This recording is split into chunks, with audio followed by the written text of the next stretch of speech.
السلام عليكم ورحمة الله وبركاته.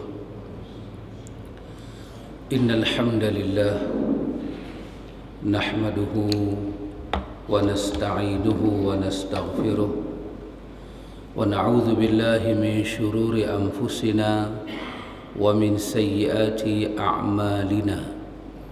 من يهده الله فلا مضل له ومن يضلل فلا هادي له. أشهد أن لا إله إلا الله وحده لا شريك له وأشهد أن محمدا عبده ورسوله. اللهم آت نفسي تقواها وزكيها أنت خير من زكاها أنت وليها ومولاها. أما بعد. إخوة الإيمان إخوة في الدين أعزكم الله وأحبكم في الله. Alhamdulillah summa alhamdulillah ikhwan, kita boleh sambung majlis ta'lim ini. Alhamdulillah, kita mengambil manfaat dalam majlis ilmu ini ikhwan. Abu Darda ini seorang sahabat Nabi. Dia pernah menyebut, dia kata, la'alla ata'allama mas'alatan ahabba ilayya min qiyamin laylatin. Kata Abu Darda, kalau aku duduk belajar satu ilmu, itu lebih aku suka daripada aku bangun malam untuk mengerjakan ibadat sunat tanpa ilmu. Artinya ikhwan, bila kita duduk dalam majlis ta'lim, majlis ini dia ada fadilat di atas benda yang lain. Satu orang memiliki ilmu dengan satu orang bekerja tanpa ilmu. Yang memiliki ilmu itu lebih baik. Kerana bila kita beramal tanpa ilmu, peratus kepada salah dan silap itu lebih tinggi daripada kebenaran. Maka Abu Darda menyebut, duduk selesaikan satu masalah itu lebih aku suka daripada sembahyang sepanjang malam, sembahyang sunat tanpa ilmu. Al-alim wal muta'allim, Abu Darda kata, orang yang menyampaikan ilmu dan orang yang mendengar ilmu, syarikani fil khair, mereka berkongsi dalam kebaikan. Yang menyampaikan ilmu dapat baik, yang duduk mendengar pun dapat baik. Wasairun nasi hamajun la khaira fihim. Adapun lain daripada orang yang mengajar dan belajar, dia tak suka belajar, dia pun tak suka menyampaikan ilmu. Kata Abu Darda, mereka ini seperti hamajun, seperti mana apa kita kata apa, bila ada api dia nanti terbang mai tu, apa nama dia, hamajun. Dia tengok api menyala, dia terbang, terbakar dia dalam api. Macam binatang kecil-kecil duk terbang. Kita tengok bila nak dekat-dekat nak hujan, banyaklah dia nanti keluar terbang-terbang. La khaira fihim. Kalau dia terbang macam tu, akhirnya dia jumpa api, dia jatuh dalam api, la khaira fihim, tak ada manfaat hidup dia. Jadi kata Abu Darda radhiyallahu an, kita duduk dalam majlis ta'lim ini, kita akan bertemu dengan kebaikan. Karena itu kita ambil masa ikhwan untuk duduk dalam majlis ta'lim. Imam Syafi'i pula kata kepada kita, kata Imam Syafi'i, talabul ilmi afdalu minan nafilah. Tuntut ilmu lebih baik daripada kesemua ibadat sunat. Apa sahaja ibadat nama dia sunat, tuntut ilmu mempunyai kelebihan jauh daripada dia.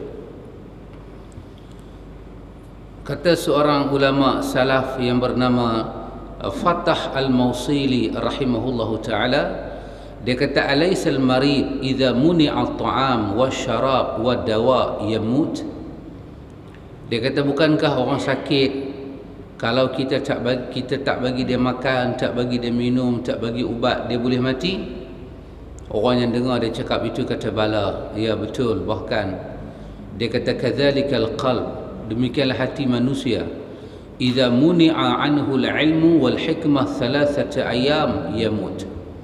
Demikian hati manusia, kalau kita tahan 3 hari tak bagi pada dia ilmu, tak bagi dia dengar hikmah, maka hari keempat, hari kelima, hari keenam dia akan mati. Kerana itu ikhwatul iman, kita duduk dalam majlis ilmu, kerana itu kita nak mengambil sesuatu daripada ilmu. Ikhwatul iman, alhamdulillah kita boleh sambung baca buku kita ini. Kita berhenti sebelum daripada Ramadan, kita sambung selepas daripada Ramadan. Kita bagi orang raya semua habis dah, sampai kuih raya pun dah tak ada dah, baru kita sambung balik mengaji. Supaya tengah duk mengaji kita tak ingat apa-apa dah pasal raya. Macam tu bagus. Kita melihat pada malam ini pada muka surat ke-32, iaitu berkaitan dengan 4 tunjang utama yang menyokong seseorang itu memperolehi akhlak yang baik. Akhlak kita dah cakap dulu ikhwan, berkaitan dengan tingkah laku, tutur kata. Pasal itu kalau orang tanya kepada kita apa itu Islam, kita kata Islam itu adalah kehidupan. Kalau orang tanya kepada kita apa itu Islam, kita kata Islam adalah kehidupan. Kalau orang kata kepada kita apa itu sunnah, kita kata sunnah adalah perjalanan yang membentuk kehidupan. Kerana itu kita tak khususkan Islam itu sembahyang sahaja, Islam itu puasa sahaja, Islam itu pergi haji sahaja. Tidak. Kita kata kehidupan. Takkanlah dalam hidup kita ni hanya perlu sembahyang sahaja, lain tak boleh buat. Takkanlah dalam hidup kita ini puasa sahaja, zakat sahaja, haji sahaja, lain kita tak buat. Tidak ikhwan. Apabila kata kehidupan, ada semua, dia package. Takkanlah kita sembahyang, kita puasa sampai kita tak sembang dengan orang langsung. Maka akhlak dia adalah kehidupan. Bila orang tu solat, kita tahu dia ada akhlak ataupun tidak. Bila dia sembang, kita tahu dia ada akhlak ataupun tidak. Maka akhlak adalah kehidupan. Sunnah adalah kehidupan. 23 tahun Nabi jadi Rasul, 63 tahun umat baginda. Maka apa yang ada? Yang ada adalah kehidupan. Baginda yang salat, baginda yang zakat, baginda yang perang, baginda yang menjaga keluarga, bagindalah yang menyuruh kita menjaga lisan kita, perkataan dan perbuatan kita jangan menyakiti orang. Bukan baginda 23 tahun jadi Rasul suruh orang sembahyang sahaja. Tidak ikhwan. Ada juzuknya lengkap daripada Islam ini. Pasal itu Quran menyebut, ya ayyuhalladzina amanu dukhulu fis silmi kaffah. Wahai orang-orang yang beriman, masuklah kamu dalam Islam semuanya. Bila orang tu dah sembahyang, dia dah masuk dah dalam Islam. Tapi ada lagi yang dia kena masuk, berkaitan dengan tutur bahasa, berkaitan dengan bercakap dengan orang. Jangan menyakiti orang, jangan suka menyinggung orang, jangan suka mengherdik orang. Al-Quran bercakap kepada kita tentang ara'aital ladzi yukadzibu bid-din fadzalikal ladzi yad'u'ul yatim wa la yahuddu 'ala ta'amil miskin. Al-Quran bercakap kepada kita, adakah kamu tidak melihat orang-orang yang mereka ini beragama tapi mereka dusta? Ara'aital ladzi yukadzibu bid-din, kamu tak melihatkah orang mereka itu mengaku beragama tapi mereka itu mendustakan agama. Mereka seolah-olah tidak percaya yaumiddin. Mereka tidak percaya hari pembalasan yang mereka akan hukum di atas agama mereka itu. Maka Quran bercerita mereka itu siapa dia? Orang-orang yang mereka ini tidak mempedulikan anak-anak yatim. Mereka tidak beri makan kepada orang-orang miskin. Dan kelaku perangai mereka ini sangat buruk, kata Al-Quran. Jadi mereka ni dah semayang, mereka ni dah haji. Dalam ayat ni Allah tak sebut mereka ni jahat pasal apa? Pasal tak pergi haji, tak pergi umrah, tak puasa, tak. Disebut tentang ara'aital ladzi yukadzibu bidin fadzalikal ladzi yad'u'ul yatim. Mereka hidup dalam masyarakat, ada anak yatim, ada ibu tunggal, mereka tak peduli. Quran kata mereka yukadzibu bidin, mereka mendustakan agama mereka sendiri. Jadi ini kita katakan, bila orang sebut itu Islam, kita katakan dia pakej kehidupan. Ada semayang, ada perasaan, kita ada mata melihat susah orang, kita boleh merasa susah orang. Bahkan ada riwayat daripada Nabi menyebut tentang la yu'minu ahadukum hatta yuhibba li akhihi ma yuhibbu li nafsi. Ini bukan semayang, ini bukan puasa, ini bukan zakat, tapi ini berkaitan dengan perasaan. Tidak ada iman kalau kamu tak boleh kasih orang yang beriman lain macam mana kamu kasih kepada diri kamu sendiri. Jadi masa itu dinamakan akhlak ikhwatul iman. Satu orang yang salat tutup aurat, satu bab akhlak dah terlepas. Tapi akhlak ini package. Dia bukan buat satu benda selesai akhlak kita, tidak ikhwan. Dia ada masih banyak benda kita kena buat. Dia akan menyempurnakan akhlak-akhlak kita. Maka inilah kita belajar ikhwan beberapa tunjang, beberapa pilar, beberapa tunjang yang akan menjadikan akhlak kita lebih elok. Layaknya sebuah bangunan yang utuh, yang kukuh, akhlak yang mulia didirikan di atas 4 tiang utama yang saling mendukung satu sama lain sehingga membuatnya kukuh dan indah. Satu orang dia nak masuk, dia nak berubah diri dia nak berubah diri dia, nak jadi daripada orang tidak baik kepada orang yang baik, dia kena melihat tajuk-tajuk yang kita bincang malam ini. Kita duduk sembahyang, kita duduk puasa ikhwan, kita duduk mengaji, lepas tu kita duduk melihat ada banyak lagi benda yang tak sempat kita nak buat. Maka kita kena melihat apakah benda yang boleh bagi kuat jiwa kita ini untuk buat lagi benda baik. Penulis kita ini kata ada 4 perkara yang kita kena cuba lihat. 4 perkara ini kita kena cuba bagikan dia wujud dalam jiwa kita, dalam hati kita. Imam Ibn Qayyim Al-Jauziyah rahimahullah berkata, akhlak mulia dibangun di atas 4 tiang ataupun 4 tunjang, dan dengan ke-4 tunjang inilah dia bisa berdiri kukuh. Apa dia 4 tunjang itu? Yang pertama kata Ibn Qayyim, sabar. Yang kedua ifah. Yang ketiga berani. Yang keempat adil. 4 tunjang. Satu orang nak jadi orang baik, satu orang nak jadi orang mulia, 4 benda ini dia benda awal yang dia kena perhati. Apa dia? Yang pertama dia kena sabar. Nanti dia akan cuba beri penjelasan kepada kita. Yang kedua, dia kena ada ifah. Ifah. Nanti dia akan terang apa itu ifah. Yang ketiga, dia kena berani. Yang keempat, dia kena adil. Ini seolah-olah kita katakan pintu pertama ataupun anak tangga pertama untuk mengubah diri kita daripada tidak bagus kepada yang bagus. Keempat tiang itulah yang akan melahirkan akhlak mulia pada diri seseorang. 1, sabar. Sifat sabar akan membantu seseorang menjadi susuk yang tahan banting, mampu menahan amarah, tidak merugikan orang lain, lemah lembut santun, dan tidak tergesa-gesa dalam melakukan sesuatu. Satu orang tu kalau tak ada sifat sabar ikhwatul iman, susah. Apa dia sabar? Dalam kamus dia kata habas an-nafs, kita menahan diri kita. Habasun nafs, kita tahan diri kita. Tahan apa dia? Tahan daripada benda yang boleh buat kita tak jadi elok. Kita tahan. Nanti para ulama kata pada kita, sabar apa dia? Sabar mentaati perintah Allah. Sabar apa dia? Sabar menahan diri daripada meninggalkan larangan-larangan Allah. Sabar apa dia? Sabar di atas musibah yang diturunkan oleh Allah. Kita kena sabar. Satu orang nak berubah, nak jadi baik, nak jadi akhlak yang baik, dia memang kena sabar. Salah satu daripada benda dia kena sabar, dia buat baik ke orang, dia kena sabar menahan orang tak balas baik dia dengan baik balik. Dia kena sabar. Dia bagi salam ke orang, orang beralih muka, dia mesti mau sabar. Kalau dia tak sabar ikhwan, habis anak tangga pertama runtuh, brum. Maka atas orang itulah yang Quran sebut, walladzina jahadu fina lanahdiyannahum subulana. Kalau kuat semangat dia, kalau kuat keazaman dia, dia akan berjumpa jalan yang dia terokai itu. Dia sembayang atau orang duk kata kat dia, mayang 2-3 hari berlakon dengan orang. Kami tahulah hang dulu siapa. Dia kena sabar.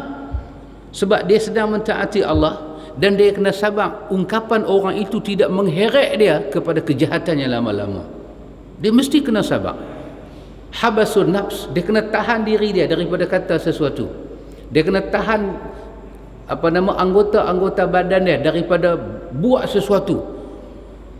Dia tengah pegang ayat lagu ni, orang kata-kata dia balin ke orang, dia kena sabar. Kalau dia tak sabar, dia akan ambil balik perangai lama. Dalam hadis Anas bin Malik riwayat Bukhari dan Muslim, Nabi cerita tentang tanda orang yang mendapat manisnya iman. Yang ketiga Nabi kata, iaitu satu orang bila dia dapat tanda manisnya beragama, dia tidak mahu kembali kepada zaman kufur, seperti mana dia tidak mahu diri dia dicampak ke neraka. Macam mana dia benci, dia tak redha diri dia kalau dicampak ke neraka, demikianlah dia tidak redha kembali pada zaman kufur dia, zaman perangai dia jahat-jahat dulu, dia tak mau dah kembali. Macam tu kuat azam dia, maka dia kena sabar. Dia nak buat benda taat, dia kena sabar. Sebab dia datang-datang, dia dah zero dah kosong dah. Dia dah tak tahu semayang. Bahkan kalau peringkat pernah pengalaman kita tengok, dia dah berumur tinggi dah, dia bertanya tentang soal ambil ayat semayang dan soal mandi junub. Maka dia kena sabar diri dia, dia kena habas, dia kena tahan malu diri dia daripada bertanya benda yang dia tak tahu. Kadang-kadang ustaz ni mangkak juga, ustaz ni melawak dengan dia, Allah pakcik dah umur 60 tanya mandi wajib anak berapa, semua tu tak mandi ke? Ustaz pergi kata lagu tu, malulah dia. Dia kena tahan diri dia, dia kena sabar. Kalau dia buat perangai dia, dia ambil ustaz buah dalam goni, dia lepas dalam laut, matilah ustaz tu. Dia kena sabar. Maka sabar ni ikhwan, sabar dalam taat Allah, sabar meninggalkan maksiat, dan sabar di dalam menerima musibahnya Allah turunkan. Maka insan mesti kena sabar. Macam mana dia nak sabar?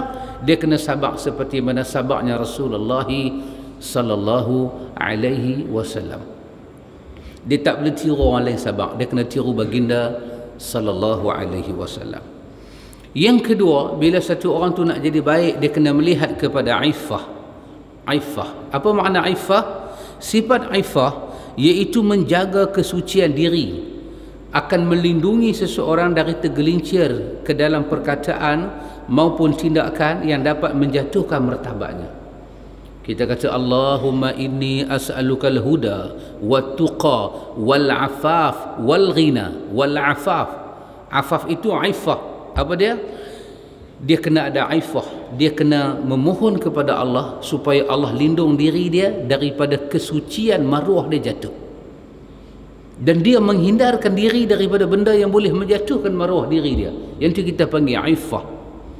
Apa sahaja setelah dia sabar, setelah dia nak berubah diri dia, dia kena bertukar corak hidup. Dia mesti bertukar. Bukan kata 60 darjah, 100% dia kena tukar. Kalau dahulu berpakaian tidak tutup aurat, dia kena kembali pada tutup aurat, kerana menutup aurat itu adalah iffah, menjaga kesucian diri dia.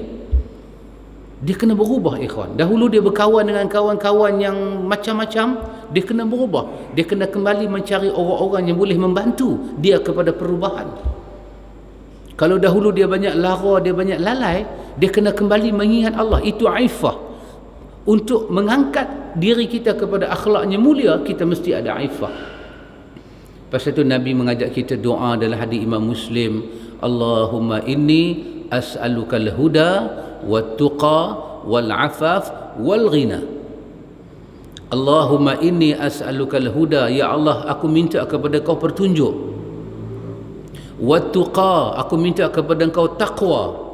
Wal afaf, aku minta kepadamu perlindungan diri aku daripada maruah aku jatuh. Wal ghina, dan aku minta kepada kamu kekayaan jiwa. Al ghina, ghinanun nafsi, kaya di situ kaya jiwa. 4 perkara ni Nabi minta kita ulang dalam doa kita. Allahumma inni as'alukal huda wat tuqa wal afaf wal ghina. Ya Allah, as'aluka, aku mohon pada kamu petunjuk. Banyak lagi petunjuk Nabi kita tidak tahu ikhwan, petunjuk Nabi. Banyak lagi kita tidak tahu. Kita tahu bahawa bila kita makan mesti dengan tangan kanan. Kita tahu makan dengan bismillah. Tapi ada benda kita tidak tahu. Kalau termakan, kalau satu orang tu kita lihat dia makan dengan tangan kiri. Kalau satu orang tu makan dengan tangan kiri, apa yang kita tidak tahu, bagaimana bencinya Allah kepada orang tu, yang tu kita tak tahu. Kita cuma tahu makan dengan tangan kanan sebagai adab. Satu je. Kalau zaman kita kecil, mak kita ajak kita, makanlah dengan tangan kiri. Itu makan orang kafir tu. Tetapi kita tak tahu bagaimana larangan agama, bagaimana bencinya agama kepada peradaban makan dengan tangan kiri ini. Sehingga bila kita baca dalam hadis, baru kita jumpa bila Nabi tengok orang makan dengan tangan kiri, Nabi kata kanan, dia makan dengan kiri. Terus Nabi kata tidak ada benda yang menghalang dia makan dengan kanan, melainkan dia seorang yang sombong.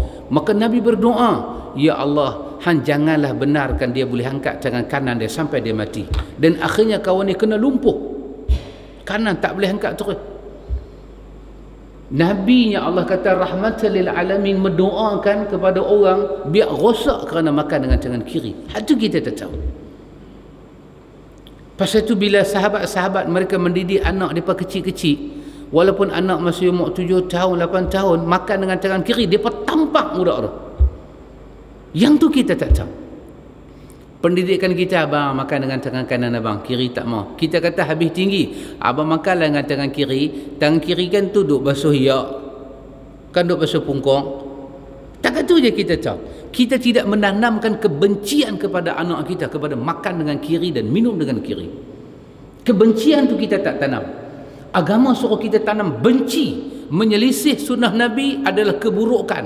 Kita kena benci peradaban yang berselisih dengan sunnah Nabi, dan kita kena tanam kecintaan, kena tanam kita punya wala kepada sunnah Rasulullah salawatu rabbi wassalamu alaihi.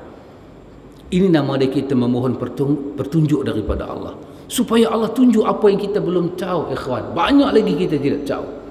Allahumma inni as'alukal huda, ya Allah aku minta kepada hang pertunjuk, wa tuqa, petunjuk yang melahirkan rasa takut aku kepada hang, takwa. Bukankah ikhwan, kita hidup dengan sunnah Nabi ni, kita tahu banyak benda, tapi masih ada banyak benda yang kita tahu belum membawa jiwa kita gementar kepada Allah. Banyak lagi ikhwan. Kita baca doa, kita sembahyang, kita salat, kita belum lagi merasai gementar jiwa dalam doa kita. Kita kata ya Allah ampun dosa aku, jiwa kita tak rasa gementar, sehingga ayat mata kita belum turun. Artinya ilmu-ilmu yang datang kepada kita ini dia bersifat ilmu di atas telinga, dia bukan jatuh sampai ke dalam lubuk hati dan perasaan. Maka Nabi minta kita memohon kepada Allah, Allahumma inni as'alukal huda wa tuqa, bagi takwa itu kepada aku ya Allah. Apa makna takwa ikhwan? Dalam kamus dia kata wiqayah. Apa makna takwa? Wiqayah, memelihara diri. Memelihara diri daripada melanggar perintah Allah, dan jaga diri kita elok-elok. Jangan kita meninggalkan apa yang Allah perintah kepada kita. Seperti mana Imam Ibn Katsir bawa dalam kitab dia, perbualan di antara Umar Al-Khattab dengan Ubay bin Ka'ab. Dia ada riwayat menyebut dengan Abu Hurairah. Umar bertanya kepada Ubay bin Ka'ab tentang ayat zalikal kitabu la raiba fihi hudan lil muttaqin. Apa itu takwa? Quran menjadi petunjuk kepada orang yang bertakwa dan jangan kamu ragukan itu. Umar kata, wahai Ubay bin Ka'ab, ceritalah pada aku apa itu takwa. Ubay bin Ka'ab kata, ya Amirul Mukminin, pernahkah Amirul Mukminin berjalan di satu tempat yang ada duri, ada kaca? Umar kata pernah. Bagaimana Amirul Mukminin melihat jalan itu dan mengangkat kaki dan meletak kaki? Umar kata, aku berhati-hati. Aku sangat berhati-hati dan teliti supaya kaki aku tak terpijak benda yang tajam. Kata Ubay bin Ka'ab, fazalika taqwa. Itulah makna takwa. Berjalan dalam hidup, bercakap dalam hidup, berbuat dalam hidup, berfikir dalam hidup, jangan sampai terjatuh di dalam larangan Allah dan jangan sampai meninggalkan apa-apa yang Allah perintahkan. Itu adalah takwa.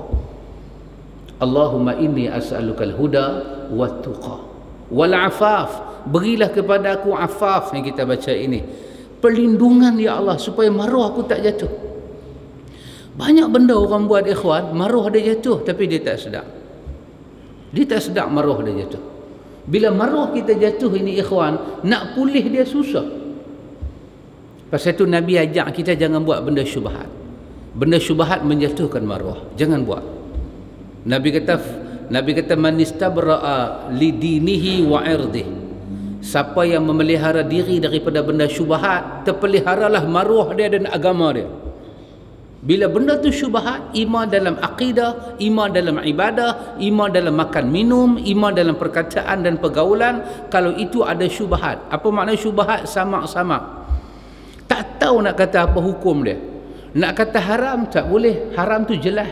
Nak kata halal, tak boleh. Halal tu jelas. Dia satu benda harus yang tak tahu nak kata hukum apa.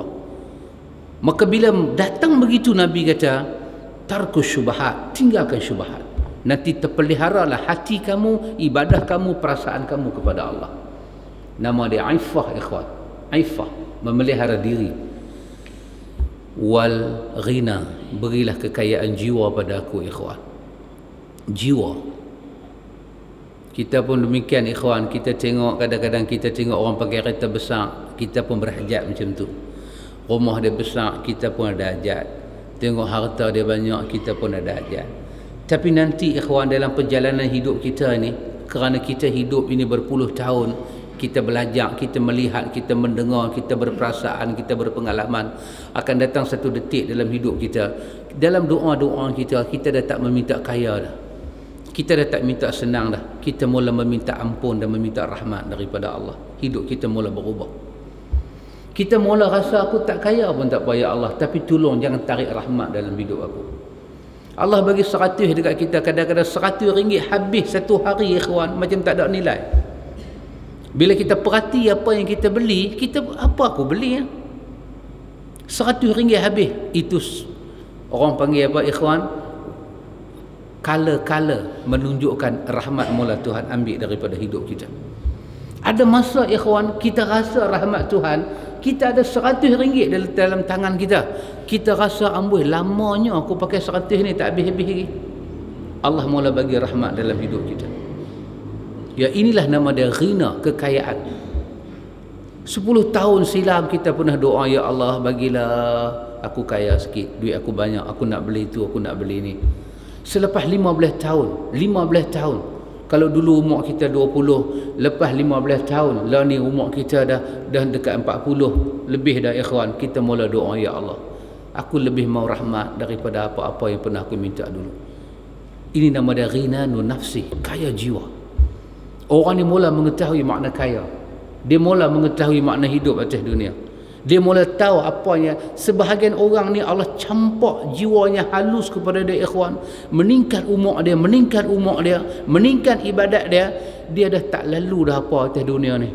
Dia dah nampak dah fitnah. Macam Nabi pernah sebut kepada sahabat, Nabi kata hampa tahu tak, dunia yang hampa duk berebut ni macam mana bangkai kambing yang tak ada nilai dekat manusia.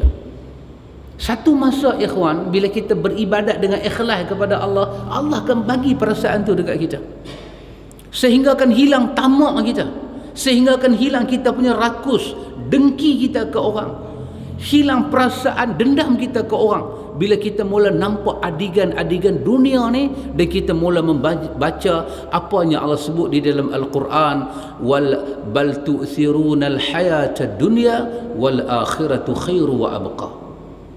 Nampaknya kamu telah mendahulukan dunia, sedangkan kamu terlupa akhirat lebih baik dan lebih kekal. Kadang-kadang proses kita beribadat kepada Allah ni ikhwan, proses berdoa, proses kita masukkan diri kita ni dalam agama dengan ikhlas, Allah akan cuci jiwa kita ikhwan.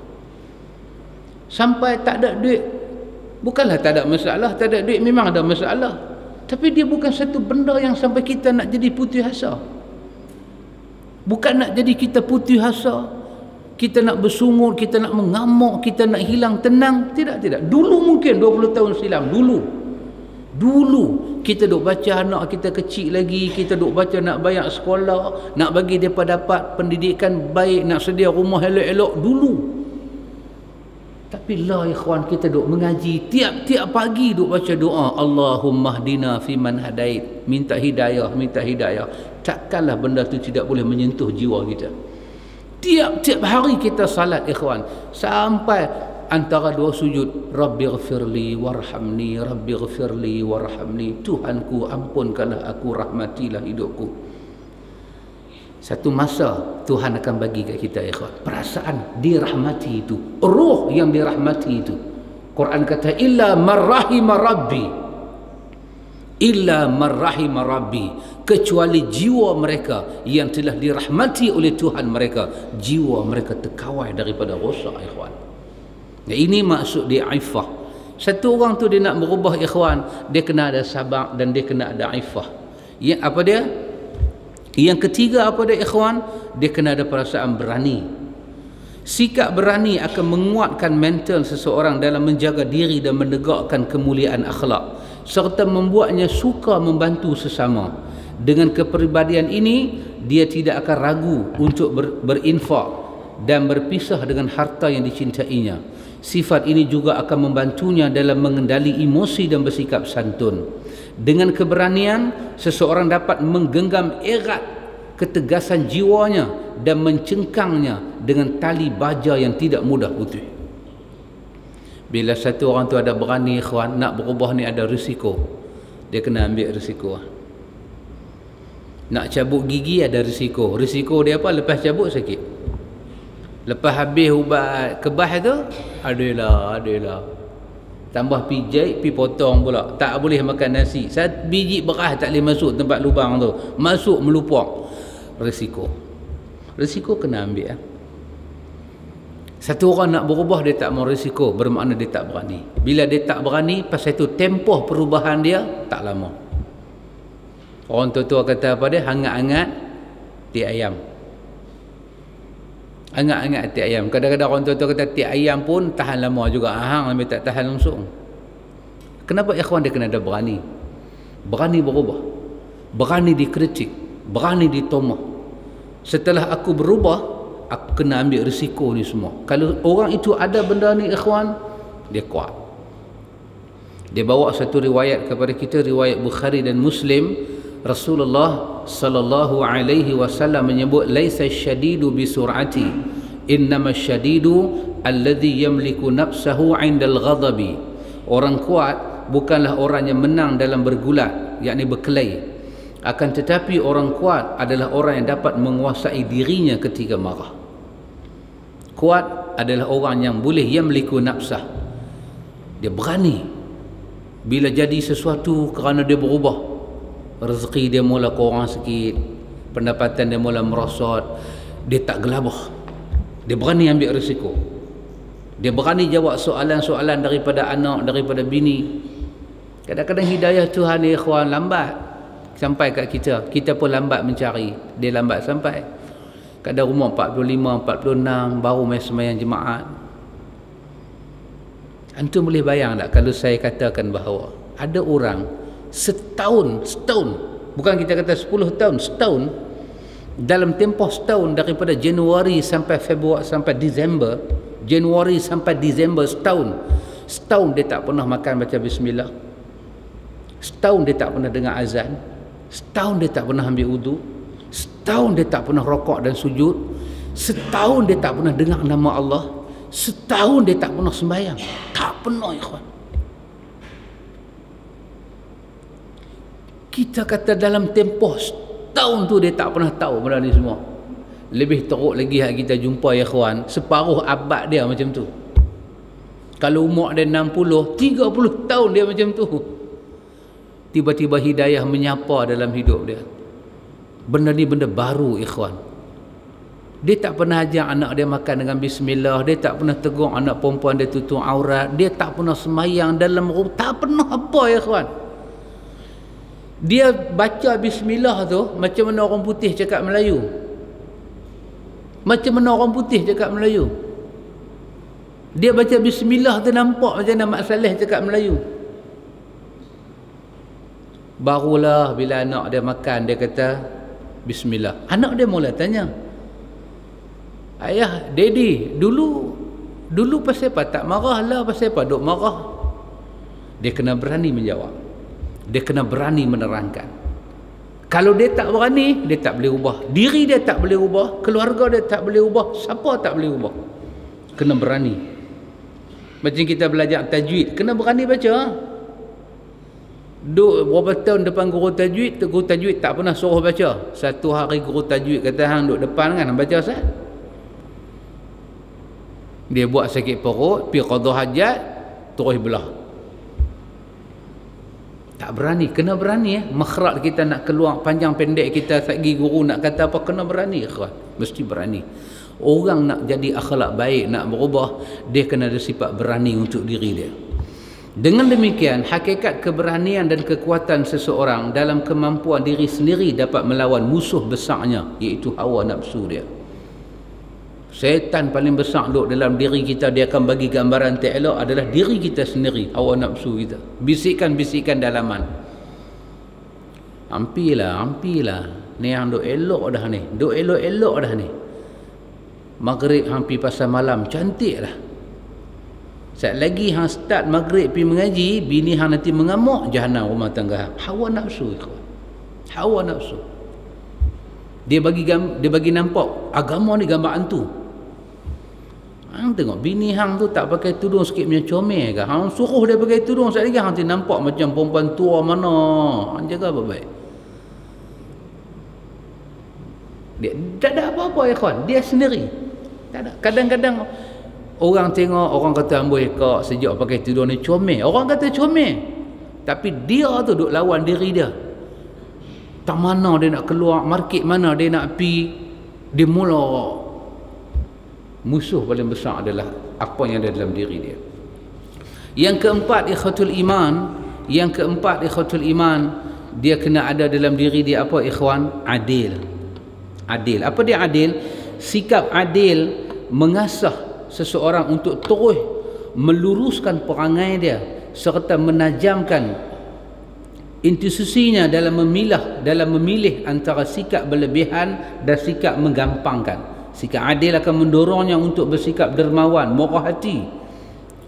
Adil maksud dia apa ikhwan? Dia telah meletakkan diri dia pada jalan yang betul, dia jujur dengan diri dia, dia boleh pergi. Lama lah perubahan dia, lama. Kalau dia tak adil ikhwan, perangai dia tak boleh lurus. Dia kena adil dengan diri dia. Mesti ada adil dengan diri kita. Kita jangan biarkan diri kita diazab dalam kubur. Kita tak akan redha diri kita diazab dalam kubur. Habis nak buat apa? Antum kita duduk kan? Kadang-kadang kita duduk, kita merenung. Semua orang tahu. Apa dia semua orang tahu? Hari kita balik bertemu Allah Ta'ala ni hari Allah nak hisap kita. Semua orang tahu. Dan semua orang tahu benda yang paling menakutkan di hari akhirat apa dia? Apabila ditimbang amal kita, yang Quran kata, wa amma man khaffat mawazinu fa ummuhu hawiyah. Timbang punya timbang, amal baik kita sikit. Apa Quran kata? Bersedialah untuk tengok hawiyah. Apa itu hawiyah? Wa ma adraka ma hiya narun hamiyah. Hawiyah itu adalah narun hamiyah, api yang bergejolak, duk galak melonjak naik ke atas. Tajam-tajam api itu, cengih, bahang dia panas. Semua kita tahu ikhwan. Tapi selama tu ikhwan, kita duduk, kita renung, kita tengok depan kita, kita tengok diri kita, kiri kanan kita, semua kita tengok, bekal yang kita duk bawa balik nak bertemu Allah ni, semua bekal nak bagi susah kita.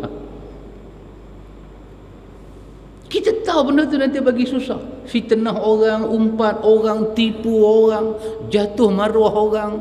Semua kita tahu. Benda ni agama tak suka. Tapi yang ni lah yang banyak dalam beg kita. Nabi sebut apa pada kita ikhwan? Nabi sebut kepada kita dalam hadis Bukhari Muslim, Nabi kata kalimatani khafifatani 'ala lisani thaqilatani 'ala al-mizan habibatani ila rahman subhanallah wa bihamdihi subhanallahil azim. Nabi beritahu. Nabi kata ada dua kalimah yang ringan di mulut. Tak ada berat mana Nabi kata ringan di mulut, tetapi berat pada timbangan di hari akhirat. Sangat dicintai oleh Allah. Apa dia? Subhanallah wa bihamdihi subhanallahil azim. Dua kalimah. Kita duduk macam ni pun kita boleh sebut subhanallah wa bihamdihi subhanallahil azim. Bawa kereta boleh, bawa motor boleh. Kita pergi kedai Tom Yam, kita kata tengok panas satu, sementara dia tu nak bawa mai, kita boleh sebut.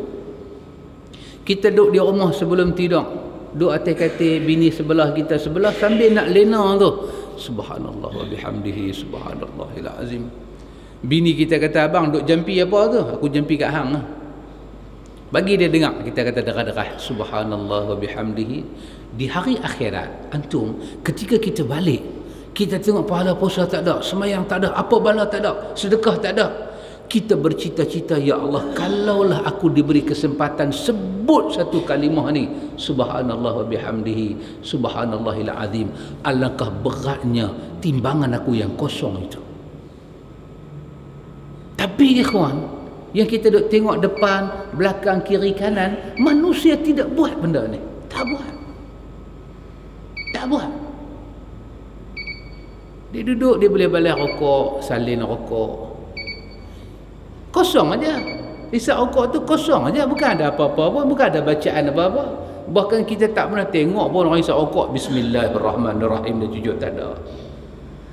Habis dia isap rokok, alhamdulillah kenyangnya aku. Tak ada ikhwan. Tak ada. Dan dia nak buat pun dia rasa tak gamuk. Bukan menyokong dia isap rokok, tapi apa salahnya buang asap tu puih-puih, subhanallah wa bihamdihi subhanallahil azim. Walaupun aku isap rokok berat juga timbangan aku ni. Kalau dia buat lagu tu, nanti rokok tu padam sendiri, dia tak ada hisap. Antum tengok dunia kita, kiri kanan depan belakang, yang kita duk sumbat masuk dalam beg nak balik boh dalam kubur, yang nak buka depan Tuhan, semua bagi susah kita. Semua bagi susah kita.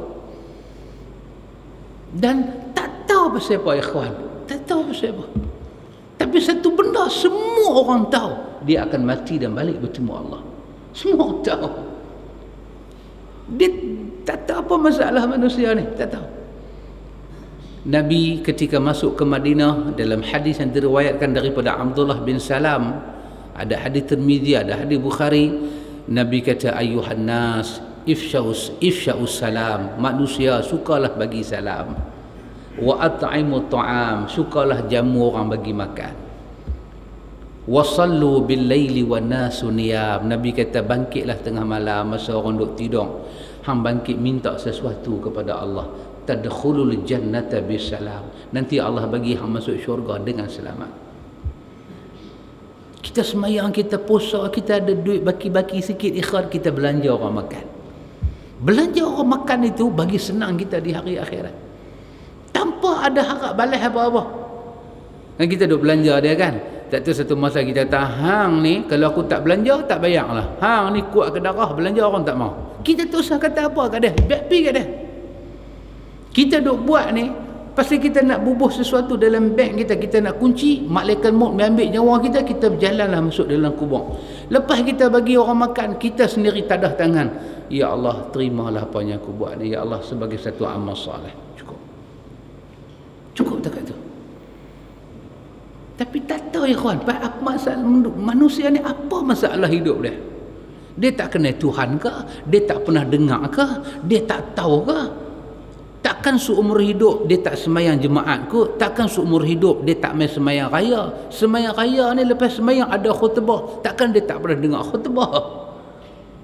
Dalam khutbah tu habis tak ada khutbah raya ni duk kata kalau kita ada silap, kita bermaaf-maaflah sama-sama kita. Dia duk tak boleh maaf orang tang situ lah. Khutbah raya ni mesti khatib mana pun nanti ucap benda tu.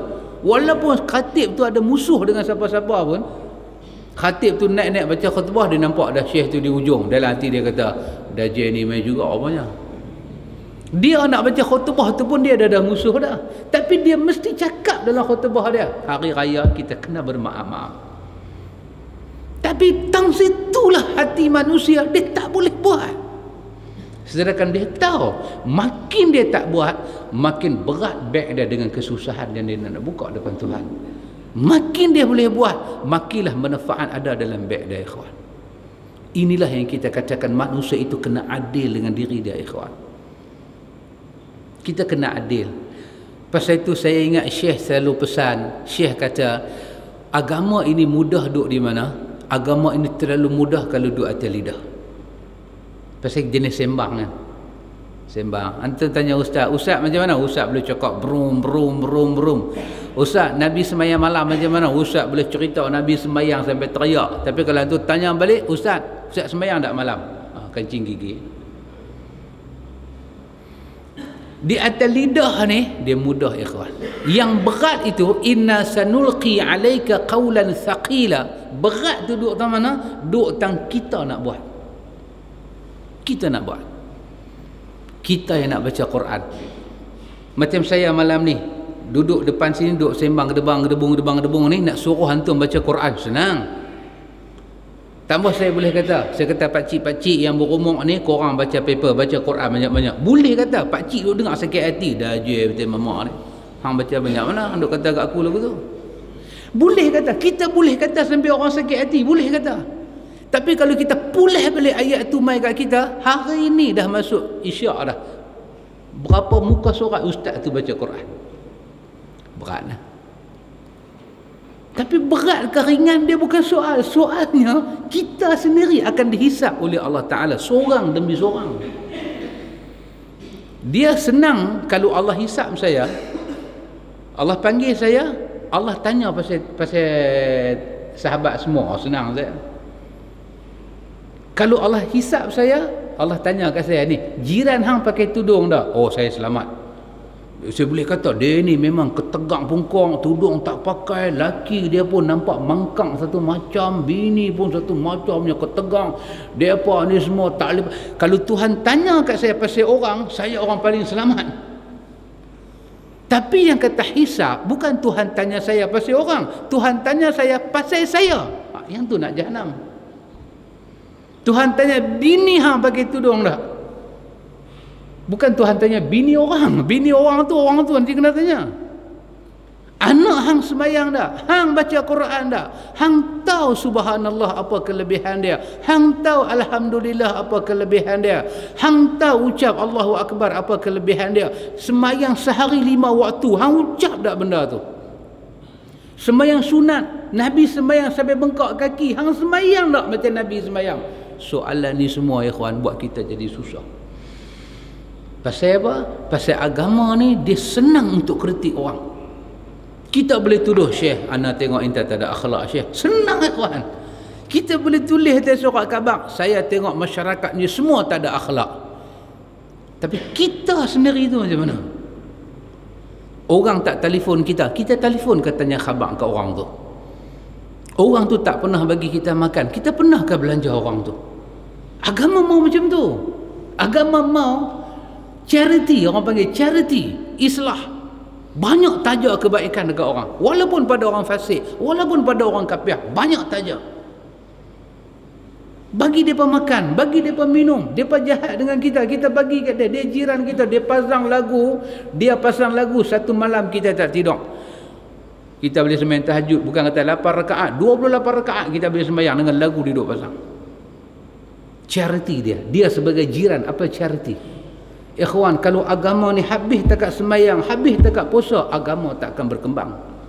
Tapi agama ni charity, kebajikan orang dia ambil tahu. Dia ziarah orang, dia tolong orang, dia beri keamanan pada orang yang bagi kepada dia kesakitan. Yang ni, ikhwan, nak kena adil dengan diri kita, adik-beradik kita, kak kita, anak kak kita, macam anak kita. Kita kena tanya anak kita semua selesai, kita tanya anak kak kita ni, yuran bayar dah ke? Ni anak hang kau pergi sekolah mana kau? Anak hang boleh tak baca Quran? Ni pasal apa anak hang dah umur 12 tahun, Iqra 5 tak habis lagi. Kita tengok Quran anak kau kita macam kita tengok Quran anak kita. Hak ni tak boleh habis. Kita duk tengok muka abang ipar kita duduk jegir kat kita. Hak tak boleh habis, ikhwan. Hak ni ikhwan, kita duk tengok kiri kanan, kita duk kata ya Allah, selamatkah diri kita depan Tuhan esok? Ni nak kena kapan kita? Ikhwatul iman. Demikian pula halnya akhlak tercela. Dia dibangun di atas 4 tiang utama. Kalau nak jadi orang baik, dia 4 tunjang asas tadi. Apa dia? Sabar, aifah, berani dan adil. Demikian juga ikhwan, kalau satu orang tu nak jadi lingkup, nak jadi jahanam, juga ada 4 benda pada dia yang berlawanan dengan 4 benda tadi. Apa dia? Yang pertama, bodoh. Bodoh cukup jadi bodoh. Bodoh tu jadi jahat. Dia tak tahu apa. Kekalkan diri dengan bodoh. Yang kedua apa dia? Zalim. Kekalkan diri dengan zalim. Tak usah berubah. Tak usah berubah. Yang ketiga apa dia? Memperturutkan hawa nafsu. Turut hawa nafsu. Jangan bantah. Mata kata mengantuk lagi bangkit. Apa? Tidak. Tidak. Tidak pukul 3.30 pagi. Takkan nak bangkit pukul 6.30. Bangkit pukul 5 mata cemeh. Kan? Jepun apa? Komunis bintang 3 pun mata besar sikit. Dia lagi cemeh. Tak boleh bangkit. Mata kata mengantuk. Tidak. Jaga-jaga pukul 11. Tak apa. Tidak lagi. Terus sembahyang. Turut hawa nafsu. Yang keempat apa dia? Mudah marah. Cukup. 4 benda ni centum dalam diri kita, jahanam lah kita. Jahanam. Tak usah duk mengaji, tak usah duk ambil tahu hal hukum hakam agama. Orang cakap sikit, orang nasihat sikit pun panas barang kita lonjak mai. Cukup. Sikap bodoh akan membalikkan paradigma penyandangnya akan sesuatu. Apa yang sebenarnya baik akan terlihat buruk. Apa yang sebenarnya buruk akan terlihat olehnya baik. Ini bodoh punya apa? Punya pengaruh. Sembahyang ni cukup baik, dia selamat akhirat. Tutup aurat ni cukup baik, selamat akhirat. Nak mati ni, Allahu Akbar, nak mati ni lah musim denggi. Nyamuk-nyamuk kan, nyamuk yang belang 3 tu. Terbaik ikut dan MPSP lekat, kau anda berada di zon denggi. Lah ni depa ada, depa punya sarang. Kita dianggap masuk zon dia. Amin. Nyamuk ni conquer don kita. Dia lantik satu kadun dia duduk di situ. Hang tengok manusia mana duk cakap pandai, hampir bagi satu ringgit. Masuk hospital kita. Duk ingat batuk biasa, demam biasa, denggi, demam gigi berdarah, demam mat 2-3 hari arwah. Bukan kata umur 70, 80, umur baru 42, umur baru 38. Anak baru kecil, bini baru dalam pantang, arwah lagi. Kekalkan diri dalam bodoh, selamat kita. Tak tahu siksa kubur, tak tahu azab kubur, tak tahu himpitan kubur, tak tahu sakaratul maut tu macam mana, tak tahu apa. Duk ingat pasal kita duk dengar talqin, kita duk baca talqin ni. Saya ingat talqin zaman dulu lah. Zaman lah tak ada dah orang talqin lagu tu. Mungkin zaman dulu, zaman saya dulu, tahun 47, tahun 45 dulu orang talqin. Wahai anak Adam, kami tanam hang elok-elok, ingat hang hidup dengan kalimah la ilaha illallah Muhammadur Rasulullah, hang mati pun dengan kalimah tu. Wahai anak Adam, sat lagi kami langkah 7 tapak akan datang 2 malaikat, satu mungkar, satu nangkir. Keduanya akan bertanya pada hang, siapa Tuhan hang, siapa Nabi hang, apa agama hang. Maka hang jawab dengan lidah yang fasih lagi lancang, jangan takut pada 2 malaikat ni, depa pun hamba Allah macam mana hang hamba Allah. Kita duk dengar talqin lagu tu, oh malaikat. Kita tak nampak gerun kat malaikat, pasal malaikat pun hamba Allah, kita hamba Allah. Tu imam tu pesan lagi ku atas, jangan takut.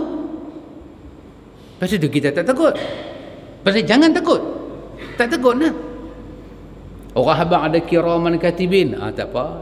Dia, dalam kubur pun tak takut. Apa takut dia kata. Depa pun hamba Allah, kita pun hamba Allah. Pasal tak tahu. Quran kata ku anfusakum wa ahlikum nara waquduhan nas wal hijarah 'alaiha malaikatun ghilazun shidadun la ya'sunallaha ma amarahum wa yaf'aluna ma yu'marun. Jaga diri hampa, keluarga hampa daripada disentuh oleh nar, oleh bakaran yang dahsyat. Kerana neraka itu dijaga oleh satu malaikat ghilaz shidad, satu malaikat yang bengih dan dia suka tengok orang kena bakar. La ya'sunallaha ma amarahum wa yaf'aluna ma yu'marun. Malaikat ni hanya buat apa yang Allah suruh saja.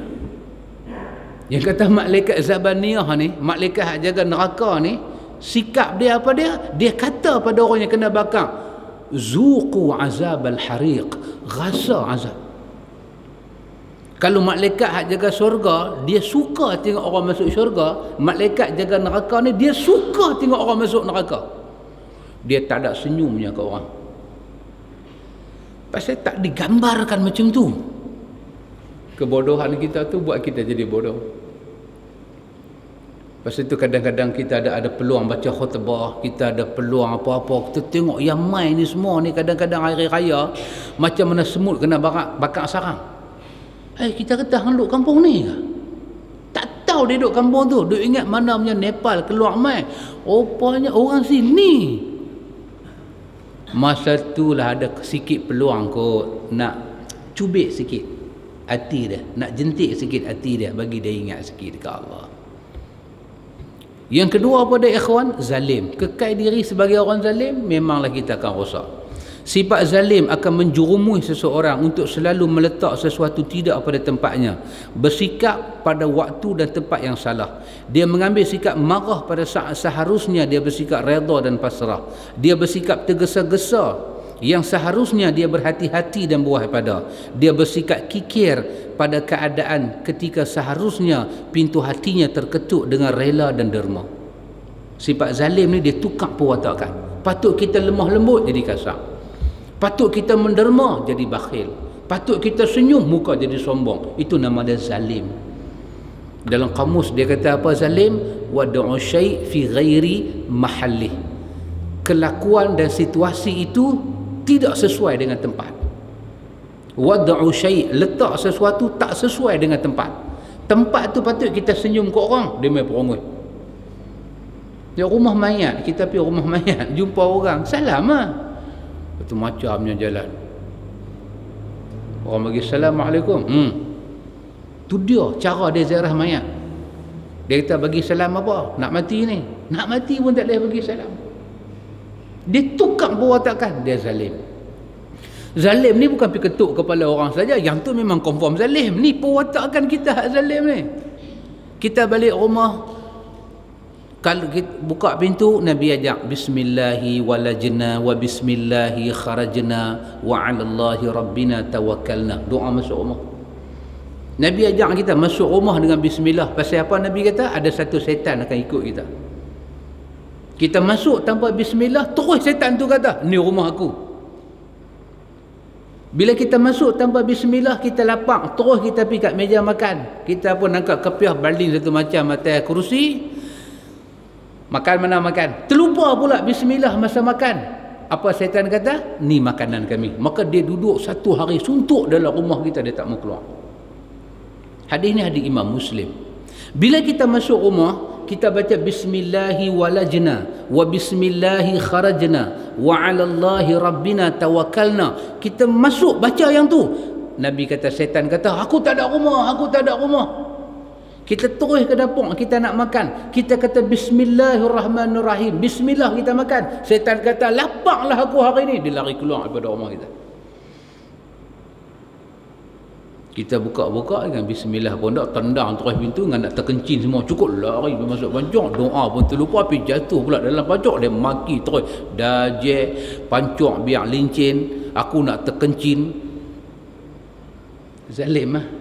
Dia letak diri dia tak betul. Tak betul. Dia letak diri dia tak bagi salam ke anak dia. Tak tahu kadang-kadang orang kita dia pergi belajar petua tak mana. Tak tahu. Kita bagi salam ketika dalam rumah kita ada orang. Bagilah salam. Bini kita ke, orang gaji ke, siapa-siapa, orang lah. Kita tahu ni mak mentua kita mai baca doa bismillahirrahmanirrahim, tolak pintu, tengok daripada tengok TV, assalamualaikum, depa jawab. Tapi kalau kita balik rumah kita, orang tak ada, nak bagi salam buat apa? Siapa nak jawab? Dia kata ada hamba-hamba Allah yang soleh. Hang maukah orang lain duduk rumah hanya bukan manusia tu? Hang maukah? Kita maukah rumah kita ni ada orang duduk tapi bukan orang? Kita duduk bagi salam kat dia. Hang ni membelah ke?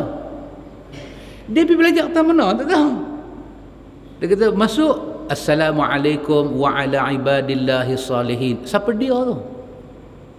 Dia kata jin Islam. Hang maukah jin duduk rumah hang? Hang maukah jin duduk rumah hang? Tak, saya tak mau lah, tapi mereka suruh. Tak usah kira, mereka suruh kira Nabi ajak yang mana. Nabi ajak ada orang bagi salam. Cuba bayang, kita bagi salam, assalamualaikum, kita tahu tak ada orang, tak tahu dia jawab waalaikumsalam, tak terkejut kita tentu. Kita pun kalut cari bomo semua mai. Pasal apa bagi bomo pula? Dah hang iktiraf dia orang soleh. Dah hang pergi bagi salam, dia jawab lah. Kan satu benda celau. Tak tahu apa dia. Kita jadi zalim bila kita jadi zalim, dia tukar sifat kita. Yang ketiga apa dia? Turut hawa nafsu. Sikap suka turut hawa nafsu akan muncul hasrat untuk memiliki sesuatu secara berlebihan, secara kikir, tidak mampu menjaga kesucian dan harga diri, tak dapat menguasai diri, hanyut oleh hawa nafsu, tamak serta mencampakkan diri sendiri ke ujung kehinaan. Dia mai turut hawa nafsu, kita tak usah cakap apalah. Tak usah cakap apalah. Tak ada satu nasihat orang nak dengar. Hawa nafsu. Orang tua-tua ada kata ikut hati mati, ikut nafsu lesu kita ni. Orang tua-tua kata. Betul. Turut hawa nafsu. Anak-anak pakai apa pakai. Anak minta seluar jin, bagi seluar jin. Anak minta bagi. Tengok anak perempuan raya pakai seluar jin, pakai t-shirt, tudung tak pakai. Kita pergi raya, kata cantik baju anak, budak.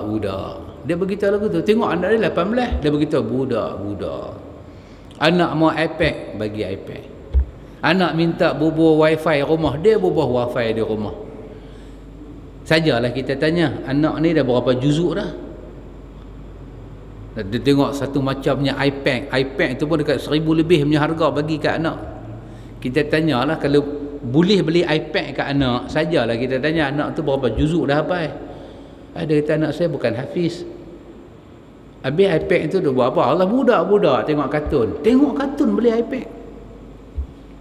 Hawa nafsu ikhwah. Bukan tak boleh beli, tapi itu nama dia hawa nafsu. Tak beli, budak minta. Buat pekak badak, bini mengamuk. Bini ni pun amboi bapak hang dengan anak-anak kedekut nah. Kalau makan dengan kawan-kawan satu kedai boleh beli, dengan anak minta iPad 1000 lebih tak boleh nak, kedekut gaji 1000 lebih iPad tak boleh. Larat nak dengar pelatihan lagu tu. Tak larat beli pi. Anak tak ada lesen motor, baru 11 tahun, ambil motor kita berlari atas jalan beram-berum. Kita sekat kita marah, bini pula amboi bapak hang nah sejak ada motor baru dengan anak kedekut nah. Kira dengan anak no. Jiran minta bagi pula. Dia tak tahu anak dia tu lesen tak ada, apa bala tak tahu. Anak dia pulai minyak motor ni, dia redah semua. Lembu lari. Lembu tengok anak dia main dengan motor, lembu kata, ni binatang apa main laju. Lembu pergi tepi. Lembu tua tak ada lari, kena boom. Lembu patah kaki, anak dia patah tengkok. Turut hawa nafsu. Turut. Betul orang tua kata, ikut hati mati, ikut nafsu lesu kita ni. Habis lingkup. Cubalah ikut hawa nafsu, tengok takkan jadi baik. Apa dia yang keempat? Cepat marah. Sikap mudah marah akan mendorong seseorang bersikap congkak, suka dengki, mudah menyulat api permusuhan dan persengketaan, serta gampang bertindak tanpa perhitungan yang matang. Orang kata, Haji nak cakap segi apa?